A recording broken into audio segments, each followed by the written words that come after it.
Before the cornerstones were ever laid at Washington National Cathedral, our founders were already thinking about honoring military service and recognizing the service and sacrifice that requires. Our building shows our honor and recognition of military service, and our current programs are striving to ensure that in this day and age we continue to provide support and recognition and honor for those who serve and for their families.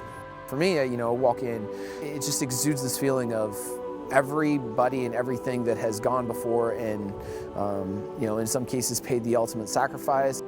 When I come to the cathedral, I see both the nation and a home for spiritual faith.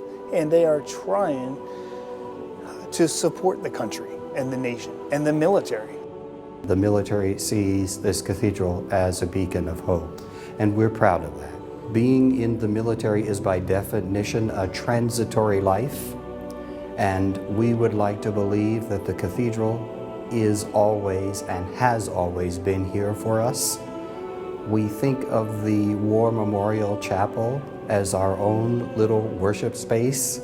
There's a resource here both spiritually, but also physically and emotionally and relationally. The poignancy of military service is that there are elements that are beyond the scope of the average civilian man or woman. Things that we see in military service confront and affront our soul and our resilience.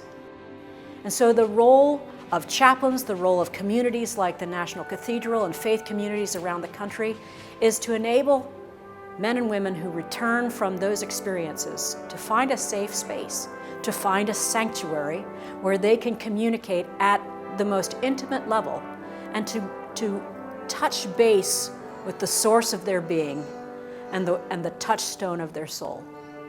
As we learn more about what moral injury means and what the cost of doing warfare is, whether or not you're flying drones or whether you're serving on the ground somewhere, we know that there's a spiritual cost. And for this place and houses of worship around the country to recognize that cost and stand up and say to those who have borne that cost, we want to support and heal and welcome you, that matters.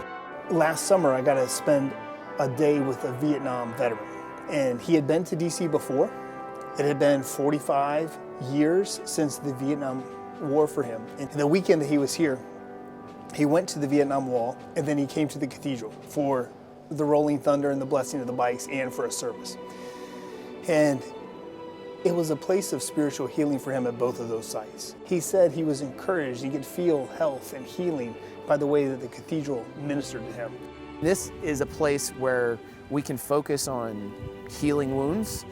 We can focus on bringing people together so that they feel like they're part of the greater community.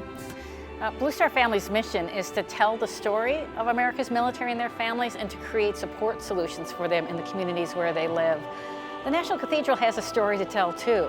It has a story to tell about who we want to be as a people. We do some great work here with the National Cathedral. A really popular activity is to do the gargoyle tour.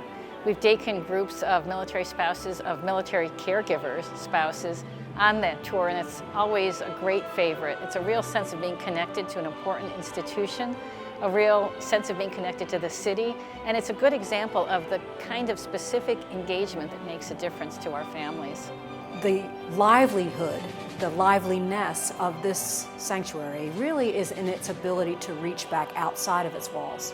So as the cathedral reaches into the community, very specifically, in this case, with veterans and military members and their families, what it does is it helps to bridge that gap. We need to connect with them because that's what drives healing. That's what drives healthy relationships and a successful navigation of this thing we call life. This is a worshiping community. It's a house of faith. It's a house of prayer for all people. And sometimes that's a missing piece for folks who come back and need to know that they can be healed, that they can be whole, that no matter what they've gone through, that they are welcome to be human beings on this planet. So we want to make sure that not only do people see themselves in the building, in the stone, in the stained glass windows, in the kneelers, and in so many other ways, but that people actually see themselves welcomed as people by other people through the attention and energy that we offer.